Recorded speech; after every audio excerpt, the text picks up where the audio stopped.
Hey, what's up? Welcome back to your channel name. This time, we're going to dive into a story that will make you think twice before walking alone at night. Grab some snacks, turn off the lights, and listen closely. The old train screeched gently as it pulled into the small station, swallowed by a veil of thin mist. Through the weather-stained window, Edmund Rowley observed the scene outside, a cluster of moss-covered buildings standing in eerie stillness. It was his first time in Wyrmsford, a village that had long since disappeared from most maps, almost never mentioned in historical texts. That, however, was exactly what drew him here. As a young historian with a keen interest in England's darker past, he had stumbled across an obscure article referencing a mass disappearance in the 14th century, an event historians had never been able to explain. He had taken academic leave from the university, armed with journals, a vintage camera, and a hand-drawn map he had bought at an antiquarian book auction in London. The sky was a pale grey when he arrived, the air damp and chilling to the bone. Only one stationmaster lingered on the platform, looking reluctant to meet his eyes. The village felt deserted, no cars, no voices, only the echo of Edmund's footsteps and the clatter of his trolley wheels over cracked stone. He followed the directions from a letter written in spidery ink by a woman named Mrs. Wren, the sole proprietor of the village inn. Along the way, timber-framed Tudor houses stared down at him, their windows shut, their curtains drawn as if shielding secrets from the light. The silence wasn't peace, it was anticipation. Edmund could feel it in the air, a weight pressing on his chest. It was as though the village knew he was coming, and now, it was watching. Wyrmsford was beautiful in a way that felt staged, cobbled alleys, overgrown gardens, and hills rolling into the horizon. But beneath the surface of its picturesque charm lay something deeply wrong. There were no children playing. No barking dogs. Not a single bird. The silence was not the gentle hush of the countryside, it was absolute. Everything felt as if it had been paused in time. Edmund passed an old, crumbling church at the village's center. Its crooked cross and broken stained glass gave off a haunting impression, as if whatever was once holy had long since abandoned it. Nearby stood a massive oak tree, twisted and ancient. According to his map, it had once been the site of pagan gatherings and sacrificial rites. Surrounding cottages stood with their shutters sealed tight, and in more than one window, he sensed the faintest motion, curtains pulled back just enough for unseen eyes to peek through. He looked behind him more than once, convinced someone was following. But every time, the narrow path remained empty. The silence grew heavier, a vacuum that swallowed even the sound of wind. The village wasn't just quiet, it was expectant. The historian's instincts buzzed beneath his skin. Wyrmsford hadn't simply faded from records. It had hidden itself, and now, Edmund was inside it. The inn stood like a weary sentinel near the edge of the village, its brick walls darkened by rain and time. A crooked sign read Wren's Rest, swinging gently in the cold wind with a groaning creak. Inside, the air was thick with the scent of mothballs and old timber. Narrow corridors stretched into darkness, carpets threadbare and walls lined with sepia-toned photographs of unsmiling faces, generations long past staring from tarnished frames. Mrs. Wren had given him a room on the upper floor, facing the distant forest.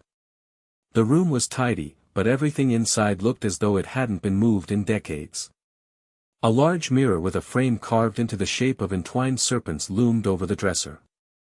A wardrobe too big for the space seemed to breathe faintly in the shadows. And above the bed hung a faded portrait of a woman whose eyes, dulled with age, still held an unsettling clarity. They seemed to follow.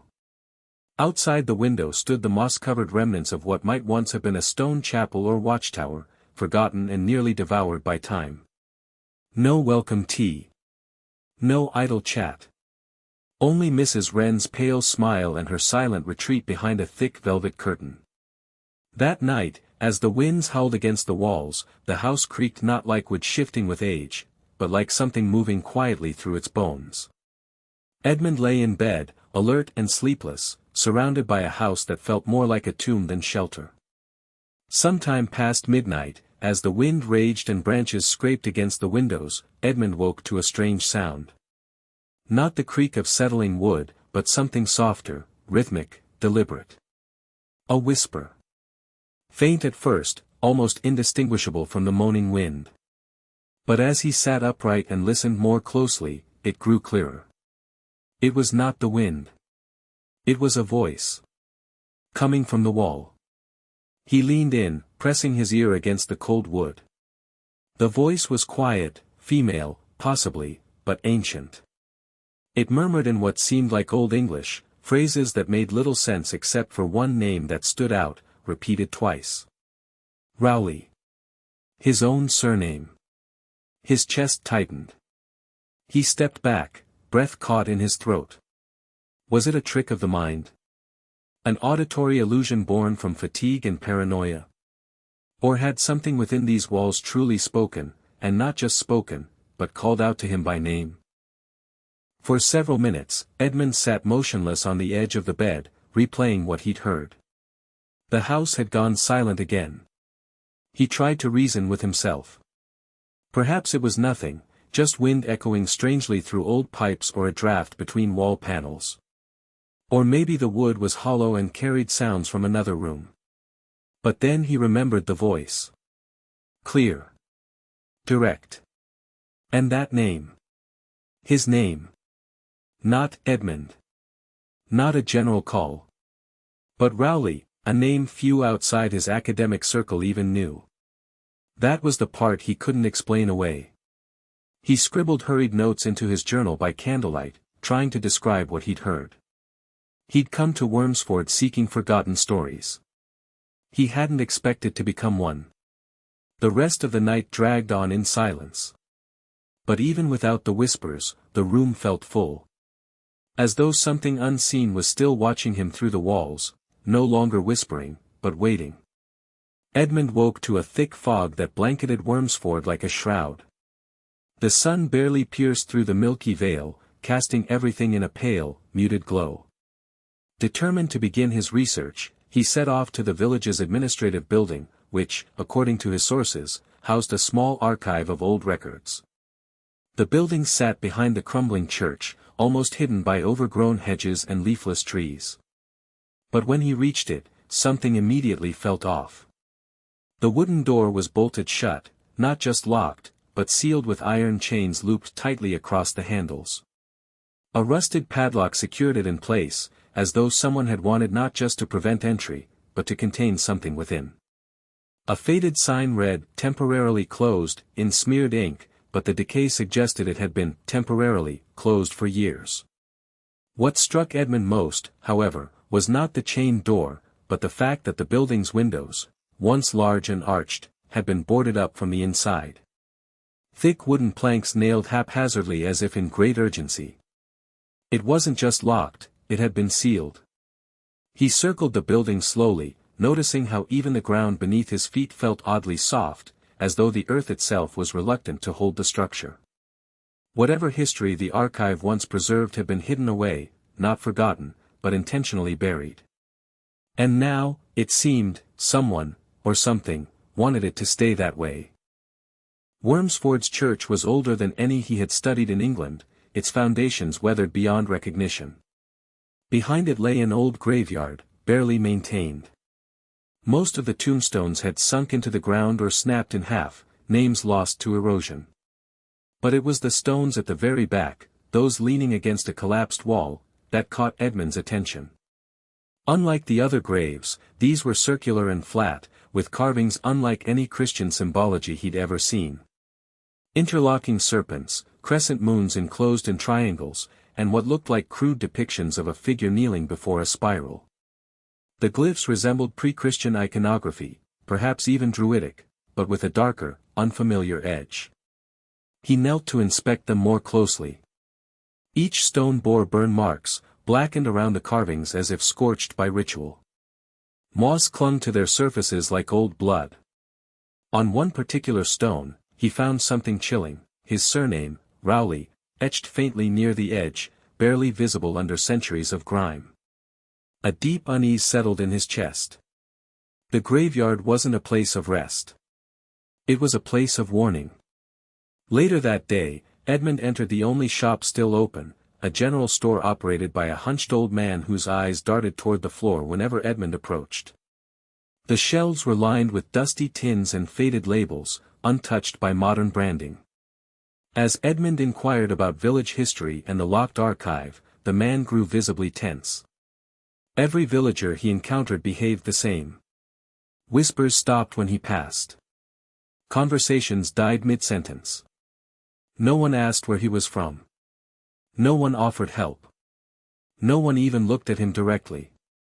Their silence was not rooted in fear of strangers, but in collective denial, an unspoken pact to suppress something ancient and dangerous. It wasn't just avoidance. It was survival. Even children seemed taught to never make eye contact with visitors. One little girl peered out from behind a curtain as he walked past her house. But the moment her eyes met his, she vanished behind the drape, and the light inside was swiftly extinguished.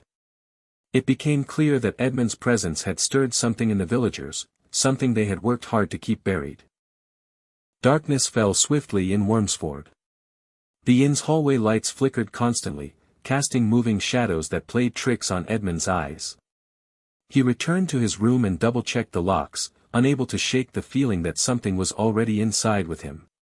It began again near midnight. The same faint whispers seeped through the walls like dampness, circling the room, echoing as if from a distance. But this time, there was more than one voice. Layers of speech overlapped, some chanting, others murmuring frantically as if trying to warn him, or summon something.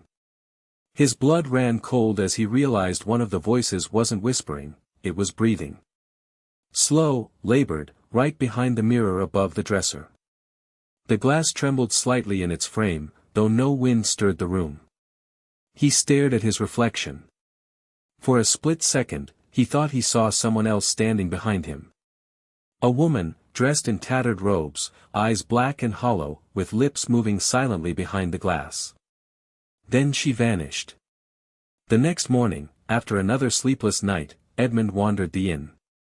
He noticed an odd bulge in the hallway carpet just outside his room, subtle, but unnatural.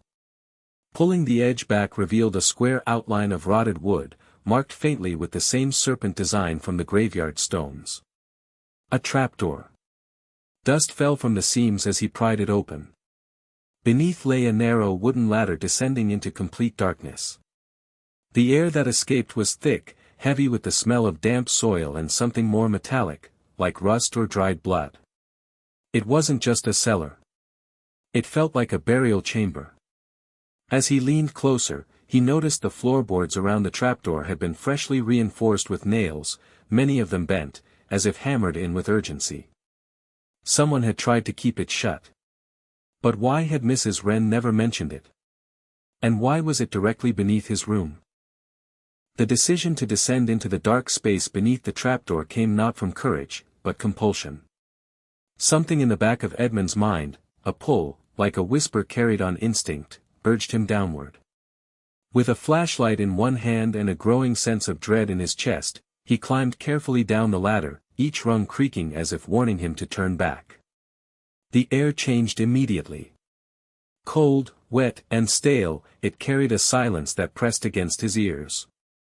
At the bottom, his light revealed a stone chamber, round, with no visible doorways, as though it had been carved out of the earth itself. The walls were lined with more symbols, older and more complex than those in the graveyard, etched with obsessive precision. In the center lay a stone altar. It was cracked and stained with something brownish-black that had long seeped into the floor. Around it were burnt remnants of what looked like ritual offerings, animal bones, melted candles, and pieces of parchment too damaged to read. The most disturbing object was a broken mirror leaning against the wall. Its glass was splintered but intact enough to reflect Edmund's shape. Yet, just as before, his reflection didn't quite move in sync. It lagged, subtly, as if remembering what to do only a moment too late. Kneeling near the altar, Edmund sifted through the ashes and fragments. Among the debris, he uncovered what remained of several parchment scrolls, their edges singed and brittle. Though most were illegible, some words were still clear, written in Latin, and older than any church document he had ever studied. The phrases weren't prayers. They were invocations. Commands. He deciphered only a few phrases: Invoco spiritum serpentinum, non mortis sed dormiens, vigilat sub terra. He recognized their meanings, calling the serpent spirit, not dead but sleeping, it watches beneath the earth. The implications clawed at his academic reasoning. This wasn't symbolic. It was literal. He wasn't dealing with folklore or forgotten superstition. Someone, perhaps many, had actively performed these rites beneath the inn. Recently. There were melted wax trails that hadn't yet collected dust. The chamber wasn't a relic. It was still in use. The realization struck him hard: he was not supposed to be there. Panic clawed at his throat as he grabbed the ladder and climbed swiftly.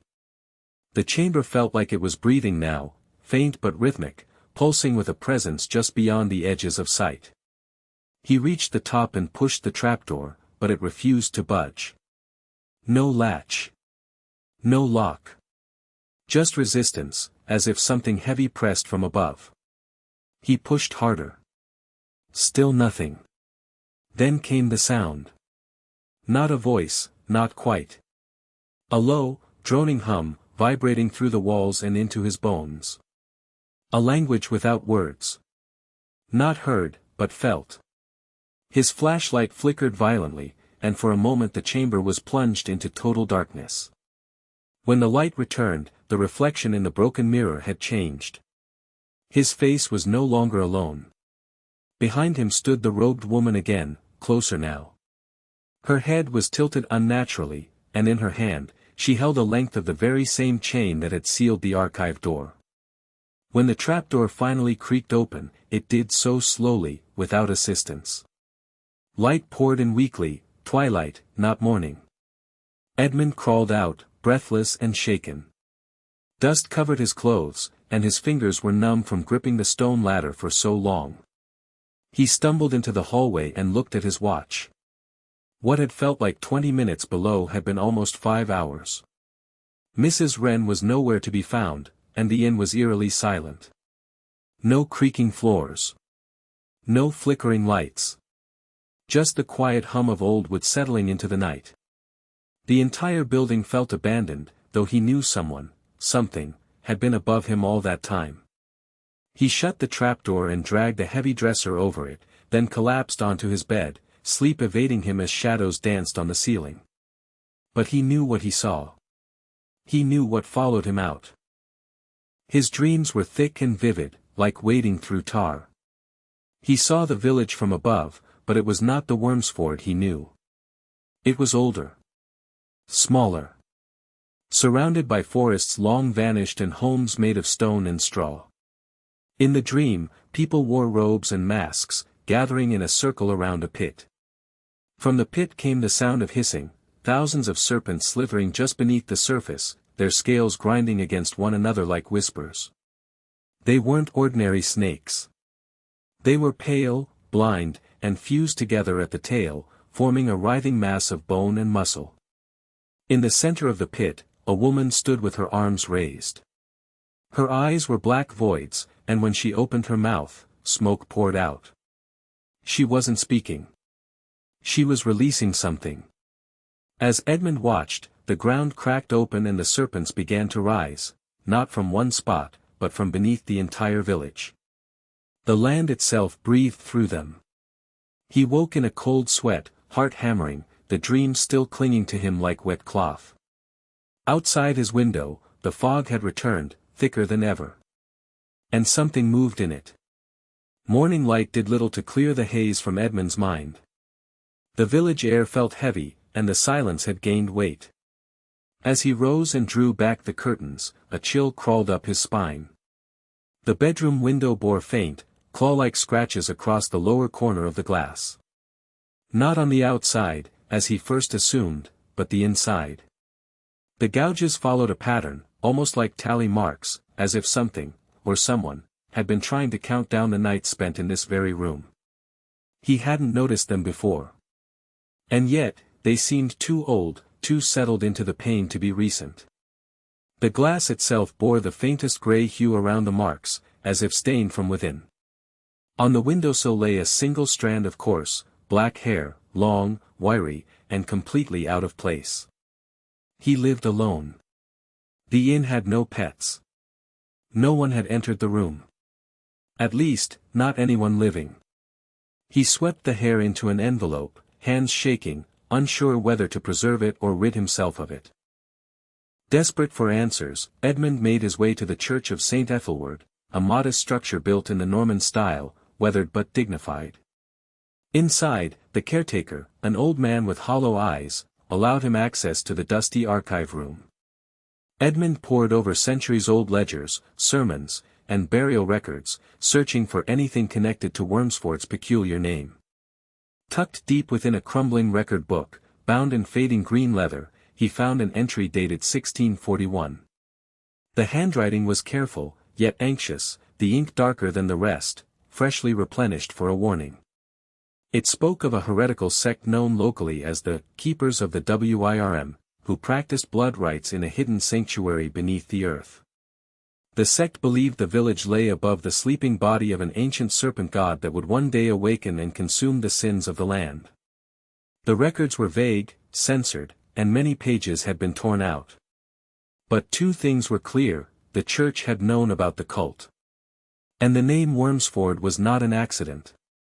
It meant the crossing over the Wyrm. Near the chapel altar, behind a velvet curtain faded with age, hung a painting too old to have survived so well. It depicted a pale woman with dark hair pulled tightly back, dressed in a ceremonial black robe embroidered with serpentine patterns.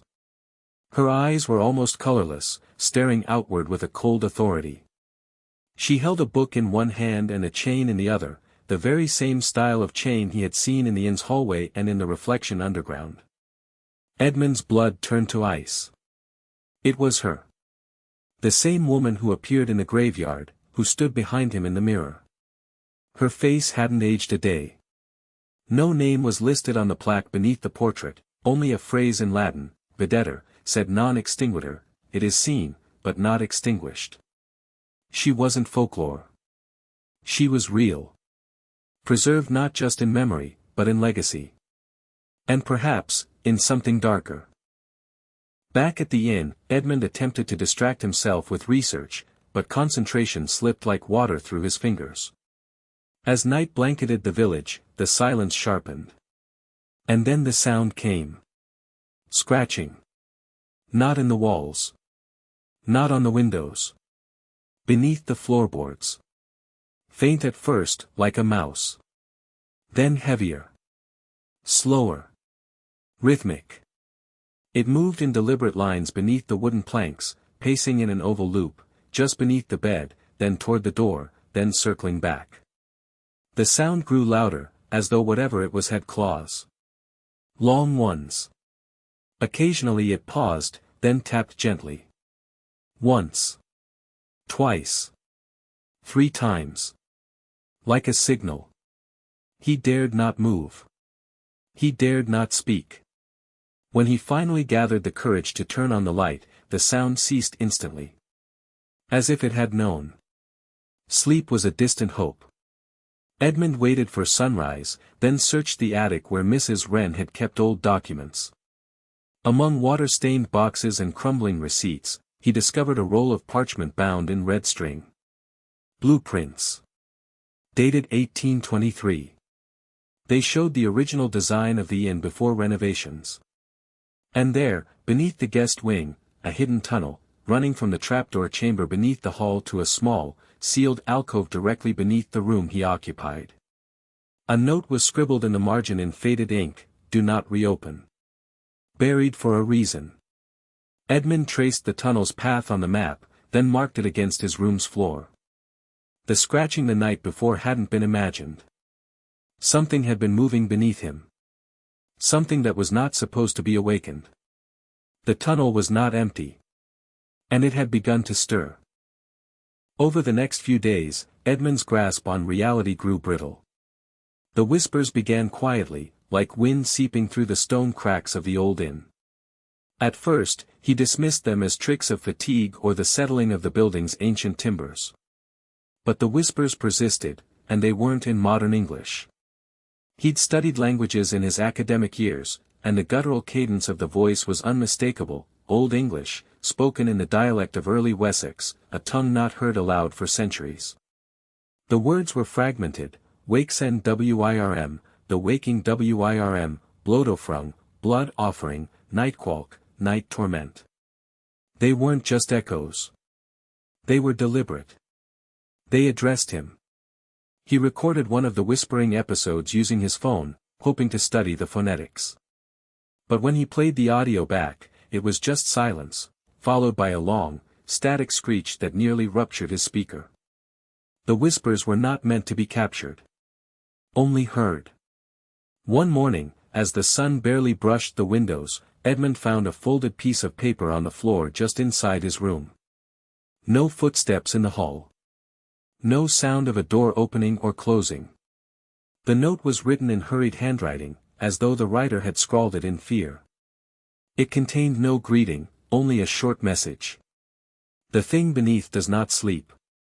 It waits for remembrance. Get out before it sees you too. There was no name. No clue of who had written it.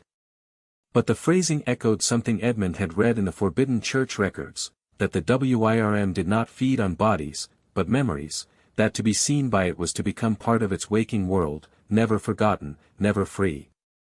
He folded the letter carefully and tucked it away. Despite the warning, something deeper compelled him to stay. He needed to know the truth, even if it destroyed him. Edmund had begun to ask quiet questions around the village, careful, subtle. One elderly man, a retired stonemason named Alfred, agreed to speak with him in secret. The man hinted that he remembered the stories as a child, of dark chants in the woods and people who vanished for days at a time. He had agreed to meet Edmund again the next day behind the church. But Alfred never arrived. That afternoon, the village was shaken by quiet panic. His body was found near the woods, laid on a stone slab as if prepared for burial, but his eyes had been removed with surgical precision, and his lips sewn tightly with black twine. No one spoke of it openly. The villagers returned to their routines with the mechanical apathy of people too afraid to acknowledge horror. But Edmund knew it wasn't coincidence. The timing was too exact. The message was too clear. Some things in Wyrmsford were not meant to be uncovered. And those who tried paid dearly. Digging further into church records and local lore, Edmund unearthed a forgotten folktale about the Silent Priestess, a woman accused of heresy in 1643 for leading rituals that opposed the crown and the church. The tale said she summoned creatures beneath the earth, promising protection from plagues in exchange for blood rights. She was arrested, chained, and sentenced to burn at the stake in the village square. But the records split at that moment. One version claimed she was executed, her ashes scattered over consecrated ground. Another, older account, hinted that the villagers attempted to burn her, but the fire died 3 times before it caught. When it finally did, her body vanished from the pyre without a trace. No remains. No bones. Only smoke, and a lingering scent of ash and myrrh. Some said she had never died at all. Only changed. As darkness fell again over Wyrmsford, Edmund tried to rest. But the air in the room had turned thick, like it pulsed with something alive. A strange scent filled the space, earth, salt, and burning herbs. When he turned toward the headboard, something caught his eye. Etched into the plaster above his bed, just beneath the wooden beam, was a single word: remember. The letters were uneven, as if scratched by a fingernail or broken blade, and flakes of white dust still clung to the grooves. He had never seen it before. He had not carved it. The word felt heavy. Not a reminder, but a demand. To remember what? The rituals? The dreams? The past lives of Wyrmsford? Or something even deeper, something beneath memory itself? Sleep did not come that night. And neither did silence. For 3 consecutive nights, Edmund awoke gasping, drenched in sweat. Each time, the same dream consumed him. He stood in a vast circular chamber carved from black stone, lit by the dull red glow of torches mounted on walls that seemed to breathe. Hooded figures encircled a pit at the center, their hands raised, their mouths moving in unison. The chants echoed in a language Edmund couldn't recognize, though it felt ancient, older than the Roman tongue, older than any written script. The pit in the center pulsed like a heartbeat. Something alive lay beneath it, exhaling decay and whispering in thought, not sound. Though his waking mind tried to forget, something within clung to the dream like a memory long buried, surfacing again after centuries of sleep. On the fourth morning, Edmund rose to an ache in his chest, a burning beneath the skin. He lifted his shirt and froze. There, etched just below his collarbone, was a blackened mark. A symbol, a coiled serpent devouring its own tail, its body wrapped in runic lettering. The same symbol he had seen carved onto the older church pews, mostly sanded away, but still faintly visible to the careful eye. The skin wasn't broken, yet the mark appeared burned in. It did not fade, no matter how hard he scrubbed. It throbbed at times, especially when he passed the chapel, or when the wind from the woods shifted strangely. He didn't know if it was a warning, or an invitation. The village graveyard dated back over 1,000 years, its oldest stones covered in moss, inscriptions worn to whispers by wind and time. One corner remained sealed off by rusted chains and brambles, a place no one tended, no flowers left, no footprints near. Drawn by instinct rather than reason, Edmund ventured into that neglected section. There, half swallowed by the earth, was a tomb with no name. Its lid was reinforced with bands of melted iron, fused into the stone like they had been burned in place, not forged. Around it, the grass refused to grow, and the air felt colder, heavier. Scratched into the surface were crude shapes, lines, stars, and a spiral with a serpent's eye at its center. He knelt to study it, and for a moment, felt the ground beneath him breathe. Something was locked inside that tomb. Or perhaps, something had already escaped. Restless and unable to ignore his growing dread, Edmund explored the inn more thoroughly. Behind the hearth in the common room, hidden behind a loose brick, he discovered a small, rotting leather book. Its pages were curled, but the ink remained dark. The journal belonged to a man named Thomas Jettings, dated 1791. His entries were erratic, the writing slowly descending into madness. He described hearing chants at night. Seeing shadows that stood still while trees swayed. Watching villagers walk into the woods and return different, quiet, with new eyes. The final entries turned confessional. He claimed he was the last survivor of the Remembrancers, a line of those cursed to hold the knowledge of the Wyrm's presence. Each generation, one would be marked. Each generation, one would hear the call. His final words, "I see it even with closed eyes.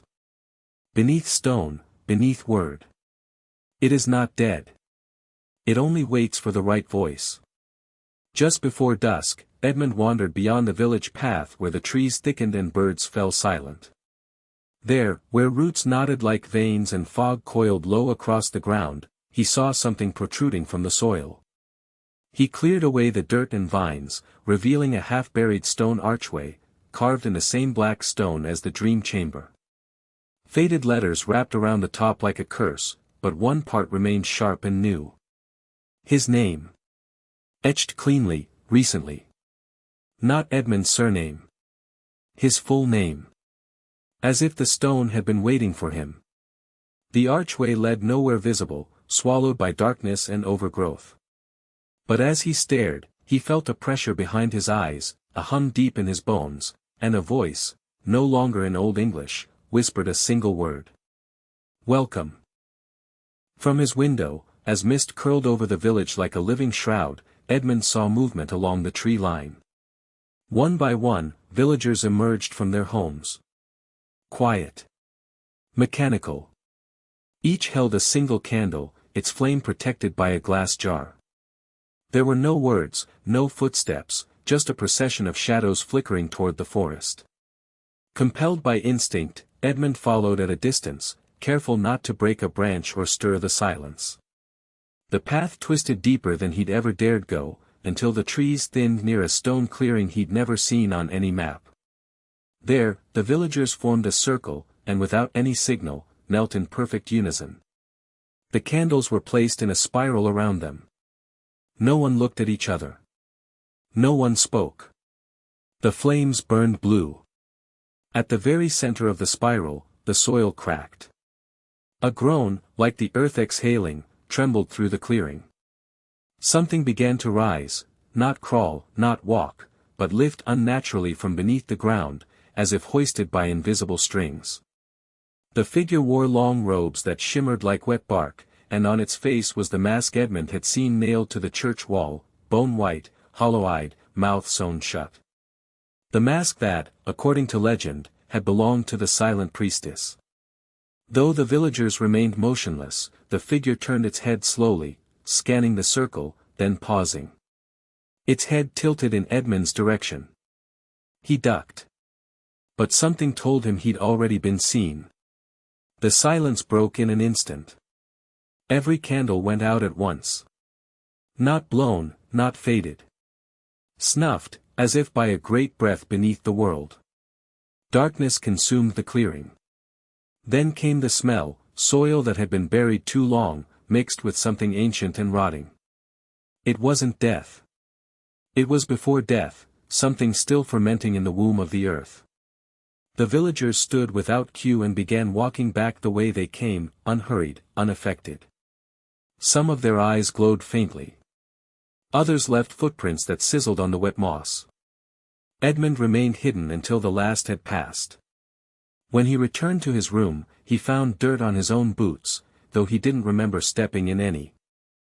Unable to sleep, Edmund sat by the window, watching the moon creep between clouds like a cautious eye. Sometime after midnight, he heard it. A single, deliberate scrape. Then another. He stood, approached the door, and saw it, 3 long, claw-like scratches, etched not across the wood, but into it. They formed a crude, ancient word he recognized from the old church scrolls. Season. To choose. Not a threat. A declaration. Something, or someone, had chosen him. Not just to witness. But to remember. To awaken what had been buried. And perhaps, to finish what was once begun. At dawn, he stumbled toward the wash basin to splash water on his face.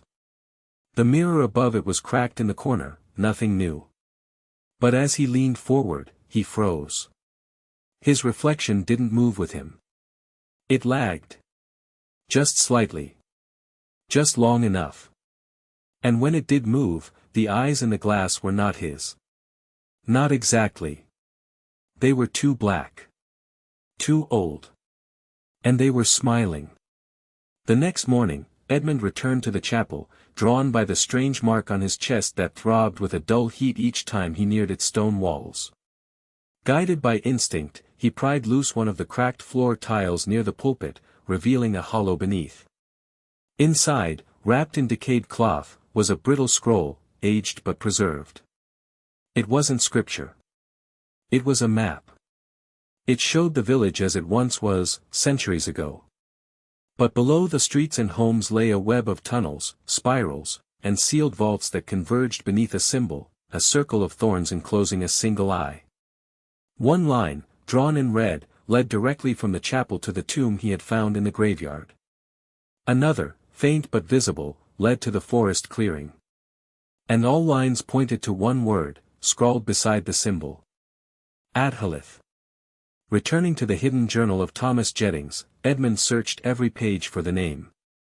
Near the back, he found it, almost scratched into the parchment. Adhalith was not a ruin. Not a tomb. It was a creature. The Hollow Wyrm. A name whispered in pre-Christian legends. A being older than scripture, older than kings. It was not alive in the traditional sense. Nor was it dead. It slept beneath the village, entombed by those who feared its return, sealed by blood and silence. But the seal had weakened. And Edmund's arrival had not been random. He was part of the chain. The next link. The one who would either awaken it, or bury it forever. After sunset, the village felt unnaturally still, as if holding its breath. Edmund sat in the darkness of his room, the candlelight twitching without wind. Then came the first tremor. A subtle shift beneath the floorboards. Then another, stronger. They came in rhythm. Not like an earthquake. Like something breathing beneath him. Slow. Deep. Measured. Dust fell from the ceiling. The walls creaked. His water glass vibrated slightly with each pulse. But no one outside reacted. No footsteps. No voices. It was as if the entire village had learned to ignore the heartbeat of the earth. But Edmund couldn't. Because he felt it in his own chest, pounding in sync. The mark on his skin glowed faintly in the dark. At dawn, he opened his door and found a piece of parchment on the floor, thick, with torn edges, smeared with charcoal. It looked like a child's drawing. But it was wrong. So very wrong. It showed him, his face unmistakable, standing in a cavern beneath twisted roots, his arms raised beside a massive coiled creature. It had no eyes, no mouth. Just a vast hollow in the center of its head, like a tunnel that consumed light. Behind him, the villagers knelt in worship. And at the top corner, written in a crude child's hand. Welcome home. The final toll of the episode begins here. Mid-morning. Clear sky. No wind. Yet the church bell began to ring. Slow. Monotonous. No one was there to pull the rope. Edmund stood at his window, watching the empty chapel. The bell swung in perfect rhythm, its chime echoing down empty streets. And then he felt it again. A calmness. A familiarity. He caught his reflection in the glass, his own smile forming, slow and unnatural. But he hadn't meant to smile. It wasn't his smile at all. Something had settled inside him. The village had accepted him. The Wyrm had remembered. And the story had only just begun. That was our story for tonight. Do you think it's just an ordinary tale, or is there something more to it? Share your thoughts in the comments. Don't forget to like, share, and subscribe so you won't miss the next stories. See you, if you still dare to watch next time.